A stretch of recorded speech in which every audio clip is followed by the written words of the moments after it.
Welcome to the Reality Revolution. I'm your host, Brian Scott. I'm so excited today. We're going to read a new author we haven't read before on the podcast. This one is Ernest Norman, who wrote an amazing number of books, and I'm surprised we haven't covered him before. I believe that when I was first exposed to Ernest Norman, I thought he's too crazy. There's some stuff that he talks about that just appeared to me to be too crazy. It's pretty hard to imagine something being too crazy for this podcast, but it was. He talks about visiting Mars and Venus. He has a book called The Voices of Venus. It's very possible that he was communicating with Ra. There may be some contradictions with that. Ernest Norman was an American electrical engineer, and he had a scientific background. He was a spiritual leader, a polymath. He dabbled in philosophy, poetry, scientific research, and paranormal investigation. Norman also co-founded the Unarius Science of Life and the Unarius Educational Foundation, which later became known as the Unarius Academy of Science, before starting the grassroots work for Unarius. Not Urantia. Ernest Norman also worked for the Borderlands Sciences Research Association as a contributing editor for the Round Robin Journal, and also worked as a minister for a spiritualist church for 15 years. He wrote 20 books in his lifetime that covered theoretical physics, spirituality, philosophy, theology, extraterrestrial life, sociology, and poetry. And he authored articles further emphasizing the interdimensional hypotheses he was trying to teach, and answered letters from his students that have been archived at the Unarius Academy of Science. Much of what he writes is definitely out there. He started out with a book called Truth About Mars, where he says he met Martians. And there's a book called the Elysium, the Athenium, the Infinite Perspectives. And some of these are really, really fascinating. The book that we're reading from today is The Infinite Concept of Cosmic Creation. And there's a number of different lessons built into this, a sum total of approximately 20 lessons. There's a chapter I wanted to read that I found very, very interesting. Norman claimed to be a channeler and to travel astrally, and in meditation had lots of different claims. In this one, he is talking about Emanuel Swedenborg and his visitations to the celestial kingdoms and the higher worlds, and he describes his own experiences in visiting these higher worlds, and it's just a lot of fun to read and discuss. The Infinite Concept of Cosmic Creation. Astral visits to the higher worlds, the 7 celestial kingdoms. Welcome, friends, to Unarius. The lesson and narration this evening will be conducted by Emanuel Swedenborg. It will be entitled The 7 Celestial Kingdoms. Before going directly into this talk this evening, we welcome a new member and are very happy that you intuitively came this way. Incidentally, I might take this time to mention that she was mailed the first 4 lessons of this course. Upon retiring after reading them, she experienced a partial physical levitation. She fell asleep and in the hypnagogic state was taken to a celestial kingdom where she was given the golden key of inner perception. She now has a completely new and different aspect of life.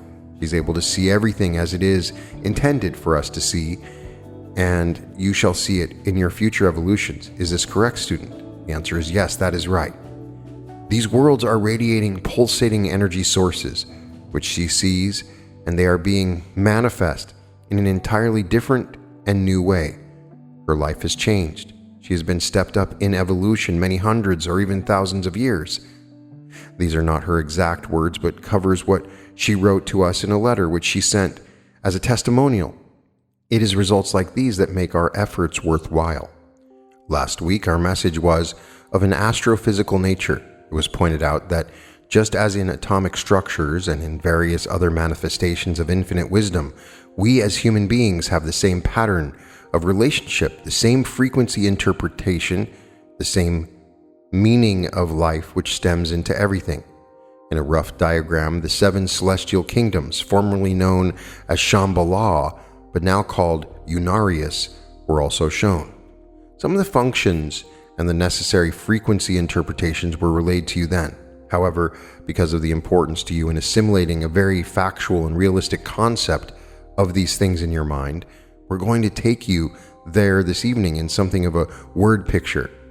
We shall give you a realization of how these things came to us during the past 10 months. Before going into this description, I'd like to point out a very important incident which happened last Monday. The mailman dropped a small package at our door which contained a book entitled Heaven and Hell by Emanuel Swedenborg. This may or may not seem important to you, but in view of the things which have happened in my life in the past, it is of the utmost importance. And as a demonstration of the perfect timing in which the infinite works, and as a manifestation, it showed that all things were conceived, and that they had been written before and are just awaiting delivery. Strangely enough, up until last Monday, I, for one, knew very little beyond the autobiography of Swedenborg. This manifestation was much more of a paradox when you consider that I was the 5th of 8 boys and girls in my family, and my very first memories and recollections of my father were seeing him during the long winter months sitting in the kitchen with his feet perched up on the kitchen range as he pored over Swedenborg's Heaven and Hell. My father was a strange man. He was born in the northern latitudes of Norway, and to us children he must have brought with him some of the ice and cold of those northern fjords. We were never close to father. He read rather strange books and mumbled in an undertone while he read them, and was doubly terrifying to a small boy. So Swedenborg became to us something which we bandied about and to which we had an aversion. These 3 books of Swedenborg's were kept high on the shelf and out of the reach of small fingers. Yet we would not have touched one of them if my father would have commanded us to do so. And so we grew up. While I had read many of my father's books, either secretly or openly, yet Swedenborg to me was a fearful and terrifying individual. About 2 months ago, Swedenborg stepped into our consciousness and gave a transmission on the recording machine. In a moment of interest, Ruth went to the library and borrowed 2 books to look up something about Swedenborg. The books were supposed to be his mystical life, but turned out to be strictly autobiographies and dealt only with the material side of his life. At the time, I did not find anything of academic interest which would substantiate or lead me into further explorations of this great mystic's work. And so for the time being, the subject was dropped. You can appreciate my feeling when I opened this little package, for after 1 hour of reading, I had in so many words corroborated and verified many things which had been given to us from these great celestial kingdoms in which I had seen. In Swedenborg's words, he described just as we described and implanted upon our magnetic tapes the garments, the dwellings, and various other things which with the people in these spiritual celestial kingdoms do, how they move, act, live. If you do read Swedenborg, and I hope you do, you will see the similarities. When our book series, The Pulse of Creation, is completed, you will read it and remember that over 200 years ago, this great mystic lived and spent the first part of his life in the fields of engineering, anatomical science, paleontology, etc. He served in the College of Mines for the government of Sweden until his 50th year, when he went into his psychic work. Swedenborg was a strict fundamentalist as far as his early training was concerned. His father was not only a teacher, but was in the priesthood of the existing fundamentalist church, which Swedenborg was compelled to attend as a youngster. Therefore, in reading the works of Swedenborg, you will find the language couched or phrased in the terminology or nomenclature of that day or time. He termed it, the Lord does this or that, etc. In Unarius, it will be the infinite intelligence. They are one and the same, for in the spiritual and celestial kingdoms, God is manifest at all times as the inpouring, indwelling, infinite spiritual force. It was no small coincidence that for many years, mediums or clairvoyants in this area saw psychically white-robed men with long white beards carrying huge books following me about. Then about 10 months ago, and shortly before Ruth and I were brought together again in this life and time, these same men were seen with her. Now we have come to know these great men of wisdom, and they no longer wear white beards and flowing robes in which they presented themselves at that time in order that some seer might see them for us. Rather, they are advanced personalities and perfected men living in these higher dimensions. Back in the hills near San Diego, we had just completed the Mars book. They had given us a wonderful and beautiful collection of poetic gems or parables, which we call the Elysium, which means words of light. And so we were waiting for something to happen. One evening during attunement, I saw a beautiful, radiant figure standing before me. He announced himself not in words, but through the means of telepathic communication, which is always used in these higher dimensions and states of consciousness. He inferred he could be known as Malvar. We later found out from other sources that he was the disciple John, or John the Revelator. He said that he had come to give us a new version or a new translation of that part of the New Testament which had been so badly and sadly garbled in translation, Revelations. And if I was willing, he would start from the planet Venus, which is the mother-father planet of this planetary system. From there, the higher celestial forces were in direct communication at all times in the work of psychotherapy and spiritual healings for the people of this Earth and other planets of nearby solar systems, so naturally I gladly acquiesced. In the next moment, I found myself sitting in front of a beautiful lake. This lake, perhaps a half-mile in diameter, was of the most intense cobalt blue I had ever seen. The tiny blades of grass upon which I was sitting appeared to be hand-carved of the purest emerald crystal, yet they were as soft as velvet to the touch. I looked about at the towering trees which surrounded me. They too had the crystalline appearance of radiant energy. I was reminded of some clear stick candy which I had as a child. The trees were transparent yet gleaming. Each tree leaf in the canopy overhead was a masterpiece of emerald art of glowing crystal. Through the overhanging, I could see the huge orb of the sun, a golden yellow disk, which appeared not as our sun does, but many times larger. About the sky were swirling clouds of opalescence and mother of pearl.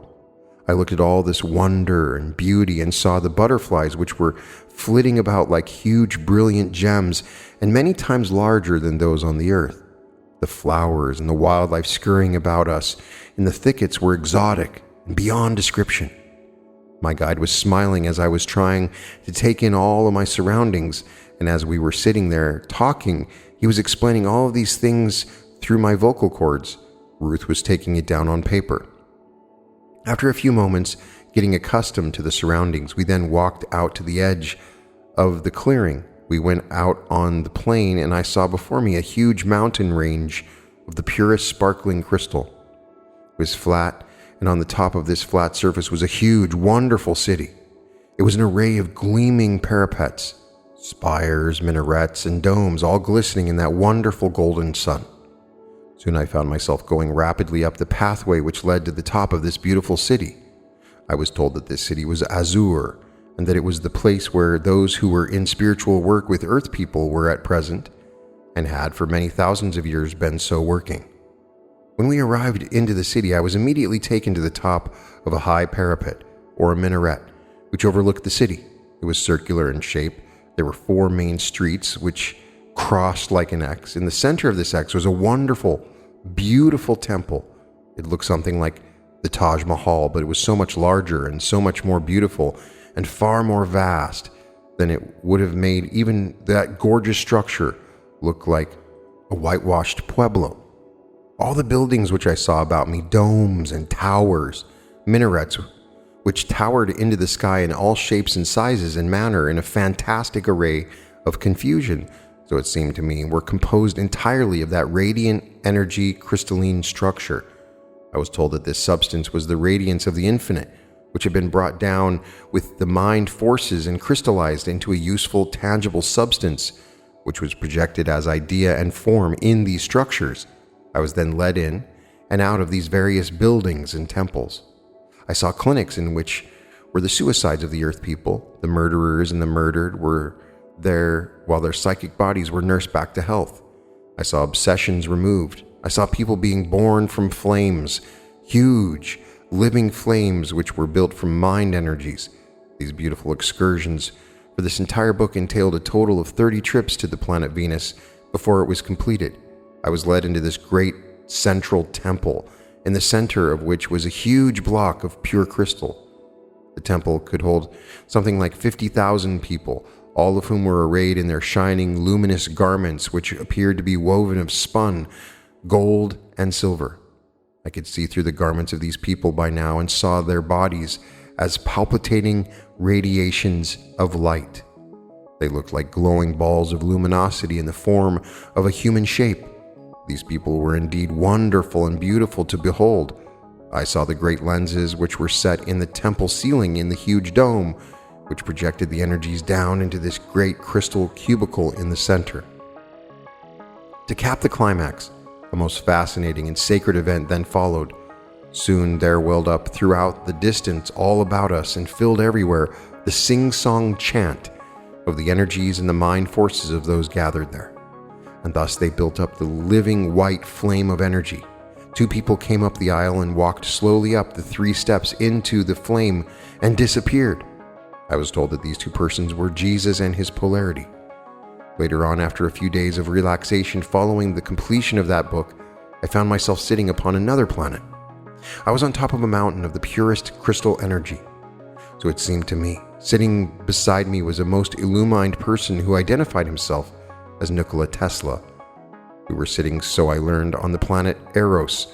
Although this planet is little known to the people of Earth, of all of the 7 centers, Venus is the most spiritual, if I can say, in its service to the Earth. Far below me on the plain I saw a wonderful and beautiful city. This one was laid out like a huge wheel with 7 huge spokes, with a very wide rim. In the center, or the hub, was another huge dome temple, and like the others before it, it was of a glittering, glowing, pulsating crystal, and even much more so. The atmosphere, or air if we can term it as such, seemed to be swirling with the infusion of wonderful light. There was no sun overhead. The light seemed to come from everywhere about us, and Tesla told me there was no sun on this planet. Instead, the light came directly from the central vortex, which Earth people called God. So we descended into the city, and as we walked, I saw between the huge great spokes in this great city the landscaped parks filled with beautiful trees, shrubbery, lakes, and wonderful flowers. I was told they all grew thusly because the energy which composed them was intelligent and was directed, and no one therefore needed to attend to them. Their growth was due to the radiant infusions of energies which they imbibed within themselves in those dimensions. In going through these great centers in the city of Parhelion, I found there things of the long past, the present, and the future. Although I had seen many wonders on Venus, the wonders here even far surpassed and outweighed them, for they concerned solar systems and worlds about which the Earth people know nothing. They concerned histories which were not written on this Earth. They contained not only the past histories of this world, but the future histories and the destination of man as well. I saw the scientific instruments which were used by these scientists here, in the spiritual dimensions which were used for the removal of obsessions and diseases. I saw many other wonderful and beautiful things which related to the manner in which people came there between Earth cycles and reincarnations. I also saw how they wrote their Akashic records upon gold leaf books. There were great galleries which were devoted to arts of various kinds, as well as to the scientific versions of expressions in the numerous dimensions of man's life. Then finally here again I was led into the great central temple, and there witnessed another ceremony. There another huge and great flame was built upon a crystal altar. More than 500,000 people were present watching this ceremony. I saw the man whom we used to call Jesus step out of this flame with his polarity and become the mentor and the moderator of all the Shambhalas. These things of necessity I am making rather brief to you. You can appreciate the brevity in view of the fact that this will be a 1,000-page book in 7 different volumes, and that we are completing the last transmissions and the last pages of this great book very shortly. My next visit was to a planet which was much more homey, at least in my way of feeling, than were the other 3 which I had so visited. It was called Muse, after some Greek name of Greek mythology. It concerned in 5 sectional forms the different inspirational arts of the races of mankind in the various terrestrial and spiritual dimensions. They were literature, drama, sculpturing, music, and painting. I went into this beautiful planet, which was of a very lovely coral shade, glowing out in space, surrounded and infused with this radiant energy. There were 5 smaller asteroids which were situated at various intervals around the planet of Muse. I was taken to the great city of Elysium. Before getting directly into the heart of the city, I passed down many streets under the personal guidance of Robert and Elizabeth Browning. They showed me various beautiful homes of people who had formerly lived upon the earth. Their abodes were set back in park-like grounds among the trees and flower gardens. The homes themselves were the most beautiful things that you could ever imagine, all glowing, iridescent, opalescent, pulsating, and of many colors. It was also fairy-like and beautiful, and I was tremendously impressed with the feeling of warmth and comfort of everything which surrounded me. I was getting into the city proper of the 5-dimensional forms which serve in this 5-functional relationship with the various 5 expressions of these inspirational arts. Here again I saw another demonstration or expression of this very precise integration among the students and the teachers occupying these various centers. One could wander about from one area to another to view plays, pageants, watch those artists painting scenes, see others carving in wood, in gold, and in precious stones of all kinds. Everything was of the same beautiful, glowing nature. I needed approximately 10 or 12 visitations in this glorious planet to complete my explorations. Then I passed on to an even larger planet which was called Hermes. Here the basic color radiation was green. This planet was devoted to the philosophical expressions. This great city was called Aurelius. In this city were many and wonderful things to behold. I saw Greece as it existed 500 years before the time of Jesus. I saw China in all its height and glory as it was long before the time of Confucius. I saw the Temple of Solomon, or more correctly, I can say that it was Solomon who built the temple, which he copied as a memory from the great central temple here on Aurelius. And going about the various centers and seeing the ancient civilizations, the great museums, the arts, the works, and the philosophies of the people of the past, I found these two were beyond the imagination to behold. During all of these different transmissions, the personalities and the intelligences would come and announce themselves very humbly. The only reason we were able to secure their names was in the value in which it might mean to those who read the lines in the books as they will be published in the future. These people have long passed the point where personality, ego, or individuality means anything to them and have supplanted it with the higher concept of interdimensional function. I have a list of over 52 names, and it is not yet complete, of those who acted as guides to my explorations and who gave the descriptions and transmissions verbatim through my vocal cords on the recordings. One of these great centers, called Orion, was visited next. It was devoted to educational endeavors and to the different ways in which educational systems and ways of learning are fostered and nurtured among the races of mankind. And here again, I met a host of wonderful people. I was drawn to a great city which was called Ilianthus. It was so named because it laid out in the pattern of the sunflower in 33 sections to correspond with the 33 logi. Covering these vast, numerous sections was almost an impossibility, and so I was more or less limited here to a visitation to but a few of these centers. I learned how the different studies and adepts came and went to and from these different centers. I also saw the different educational systems, learned how they became teachers, how they became purveyors of different sciences or arts of different types, or wisdom and knowledge which was found useful in the races of mankind. The prevailing color of this planet and of the space all about us was yellow. My next visit was to the planet Shambhala, which has recently been named Unarius. It was here I saw the most remarkable city, or rather an aggregation of cities. Here we found a huge cone-shaped crystal plateau with 6 different plateaus or elevations. The flat surface atop these was the 7th center. Corresponding centers were dedicated to integration and leadership. In studying these centers and learning of their services to the student, initiate or adept, one could see how he was wise to come to these centers to learn how he could use the wisdom and knowledge which he has incurred elsewhere in a useful way on a terrestrial planet. It is common knowledge that there are many great intellects in the world who never reach the point where they are recognized, where their talents are fully realized simply because they lack one essential quality of leadership or integration, or shall I say that it's simply a spiritual way of using psychokinesis. It means the difference between success and failure. You may go to the planet Muse and become a great musician or a great sculptor or a great artist in your evolution, and in your soul flight, you may come back to Earth, and you may, like Franz Schubert, and die at the age of 30 with your music portrayed on the wallpaper of your bedroom, or you may become like Ludwig von Beethoven. The difference between success and failure depends upon the ability to learn the proper spiritual psychokinesis, the value of propagating or utilizing and extending the mind forces and the mind energies. And so, in those vast centers, I found that they were taught in the laws of frequency, relationship, as they linked themselves up to the other 6 different centers. On the top of this great pyramid of pure crystal was the 7th plane of Shambhala, which was devoted to the art or the expression or whatever you call religion for the student who worships purely for the joy of worshiping. This 7th plane of Shambhala was called Elysium.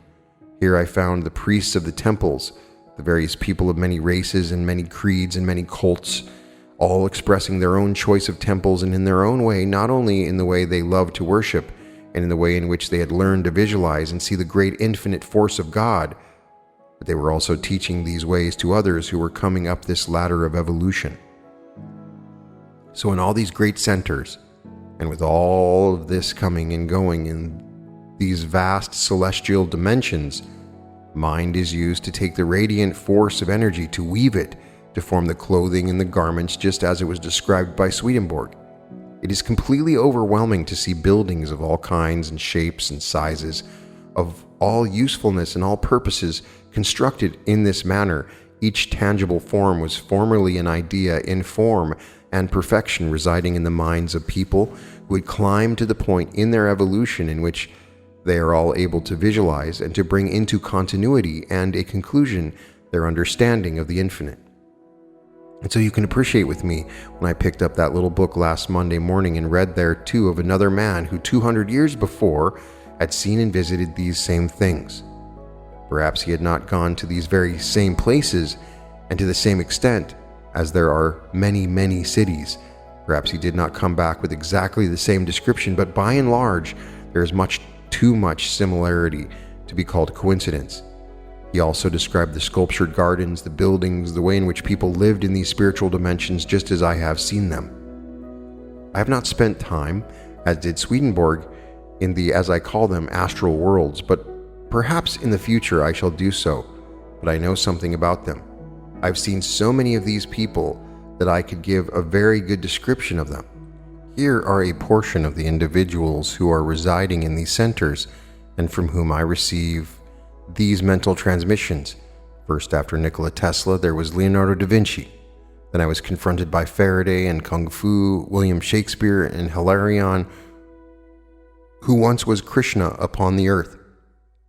Robert L. Stevenson and Maha Chohan approached me next, and one called Descartes, then Friedrich Nietzsche, Blavatsky, Lao Tse, Copernicus, Galileo, Lagrange, William James, Charles Peirce, R.W. Emerson, Darwin, Newton, Gregor Mendel, Luther Burbank, Christian Huygens, Plutarch, Buddha, Maitreya, Athena, Kuthumi, Sir William Crookes, Alessandro Volta.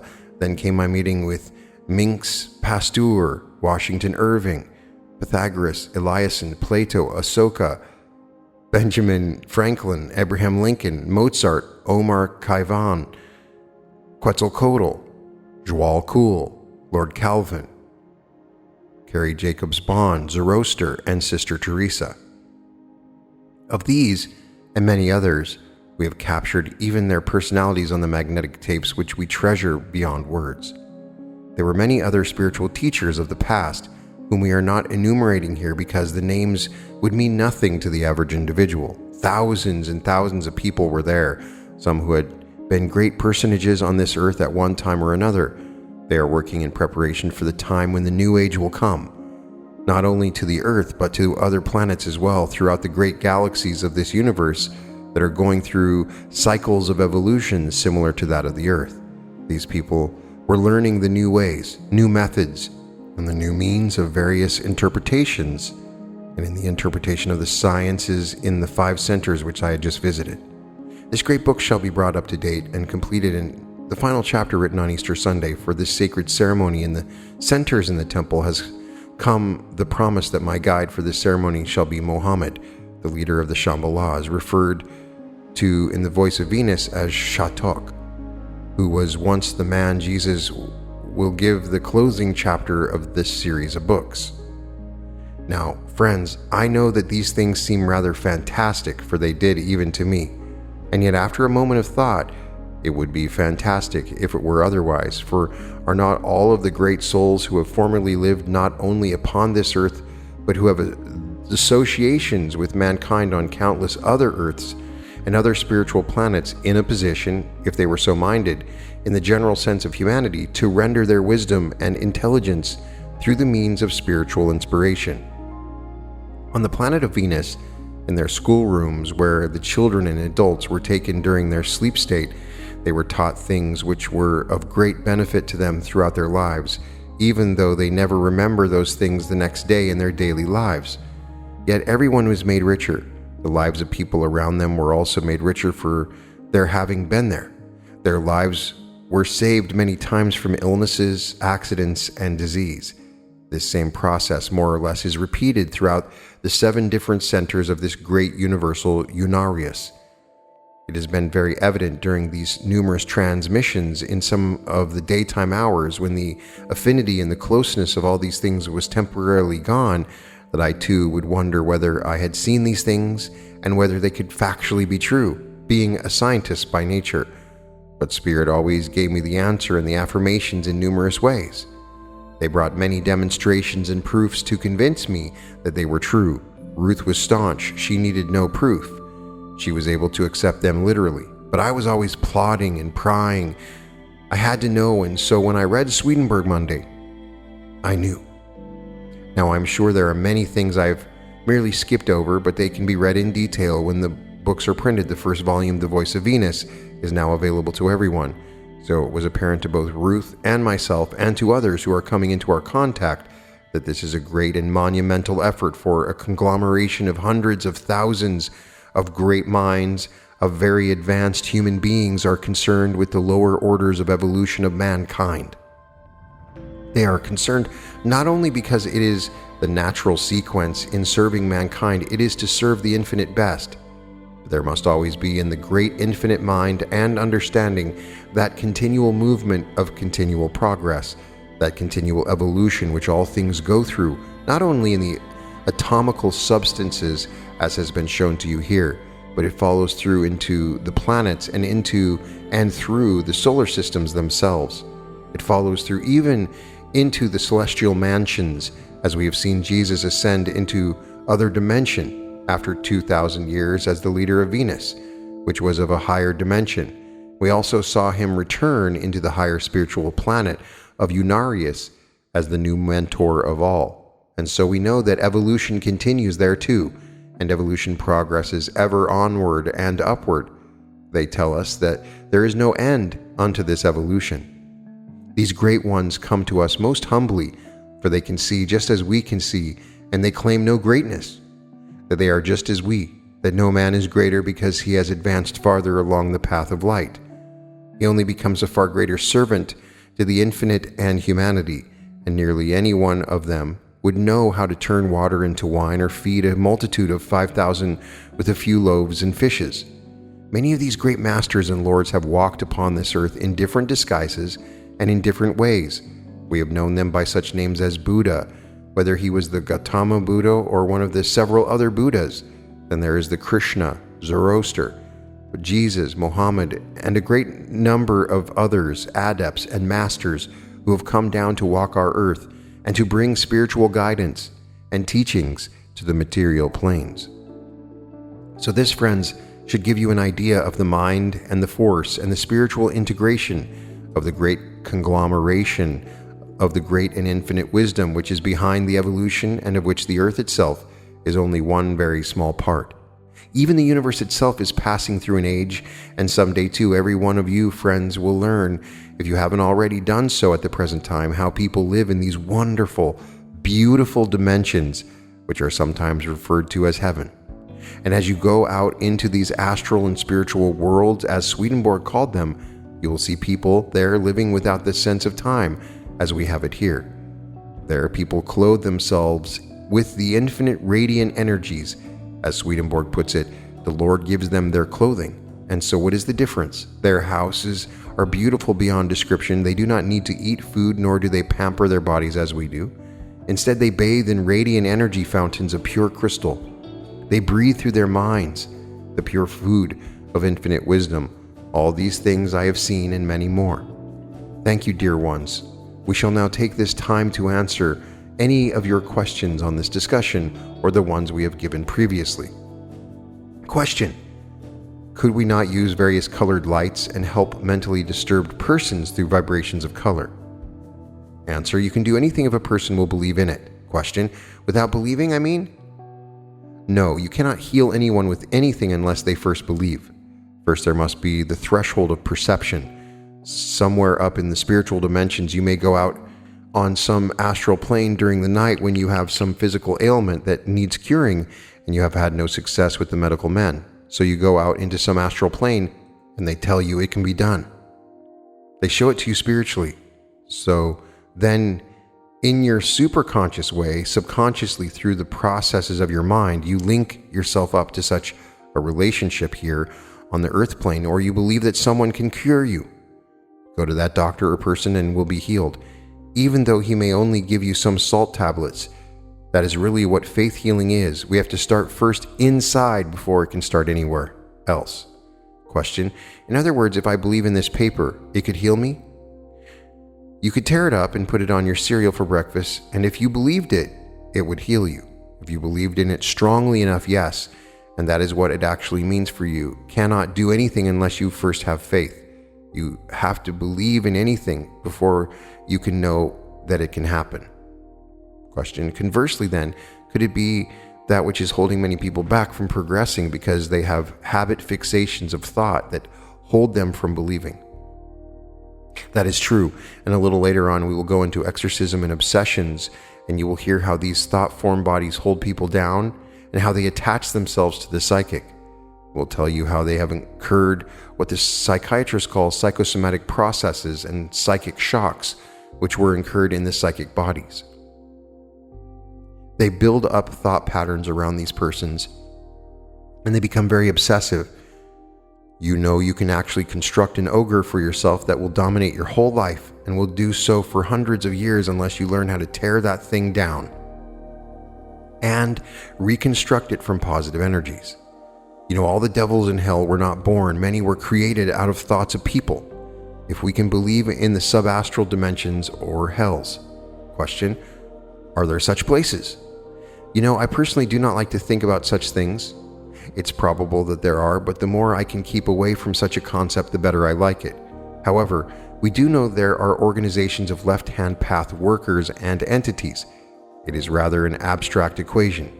We say the infinite God has become sinful simply because we're using the infinite as a necessary ingredient of expression or experience simply to learn something better as a basic or a foundation.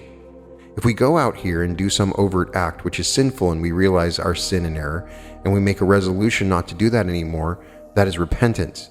That gives us a firm foundation so that we can put our foot upon that experience so it will not harm us further. Then that experience has been good. It has brought something good into our lives which we apparently could not get in any other way. So then how could we say whether the infinite or God is sinful or whether he is always good? Because we use God according to our threshold of perception, because infinity is part of us and working through us. That is how we are expressing these things infinitely and abstractly. Question: as the universes keep constantly expanding, why is it they do not intermingle with one another? What is it that keeps them apart like that? Well, you see, when you go upstairs, when you get a little further along the line, you'll be able to see these things as I'm explaining to you on the blackboard. They integrate themselves according to frequency relationship, not according to whether you are male or female, or whether you must go to a certain school or obey certain social structures and go along with the protocol of this material world. You automatically link yourself up and conceive the whole universe according to your ability, according to your frequency vibration. It is much different than it is here. Those are the things we are trying to teach here before you get up there. That is reverting back to our concept here of knowing about these things in the spiritual worlds and then coming down here and learning how to use them in this plane. Question: Palomar Observatory can take pictures of those worlds. Can they actually see them? They take pictures of the terrestrial planets, the terrestrial suns, but they do not take photographs of the spiritual planets, because even though we picture the universe as some huge, vast maelstrom of energy with countless trillions of suns and solar systems, it is comparatively very widely separated. It is not dense at all, and within that are constantly expanding and contracting universes. In fact, that entire universe itself could only be one atom in the whole great big cosmic whirlpool that is beyond your concept. The whole universe that takes light something like 100,000 light years to travel from one side to the other at 186 miles per second is but one tiny little spot, as one atom in the mind of the infinite, and there may be hundreds of billions or trillions more such atoms and universes. You can see how big it becomes. Perhaps most people have no conception of what the word infinite means. No, they do not. That is indeed true, because the infinite is so infinite that we here are more concerned with introspection, or the relationship in the elements that come into our lives in what we call the threshold of perception as experience. And in getting back again to this, I shall revert back to these concepts until we get home to you, because we have to learn one thing at a time. For as Confucius says, the longest journey starts with the first step. So we must learn these things along the pathway of life as they come to us. It is how we have determined them as infinite quotients in our life cycle, because they are the exact polarities of the spiritual knowing. But we have to interrelate them into our lives through the terrestrial or material plane, through evolution. Otherwise, they do not mean anything to us, because we function just as the infinite does, the two polarities. We are oscillating back and forth, reciprocation. We are trying to get these things all down in the printed form for you, and incidentally, the results that we are obtaining in putting these concepts into diagrams are quite remarkable, for these abstractions are not the easiest things to bring down into this dimensional form, but we are drafting them so you can get a comprehensive understanding, and I think the two ladies are doing a remarkable job on this. Question: is it the magnetic attraction that keeps two stars apart? Well, the subject is not along the lines of tonight's work, but what you're talking about, there are forces of attraction and repulsion which are based on these laws or principles of frequency relationship, as I have explained to you. The forces which hold the Earth in its orbit around the Sun, just like other planets, are the same forces which control all the movements of all the stars and suns throughout the universe. We might call them centripetal forces and centrifugal forces, but actually they are obeying these lines of magnetic structures which stem from the central vortex, because in those magnetic lines are certain very intelligent quotients. They are the determining forces of the infinite mind, which keep these things revolving. They are the same forces that the flying saucers use, the spaceships use.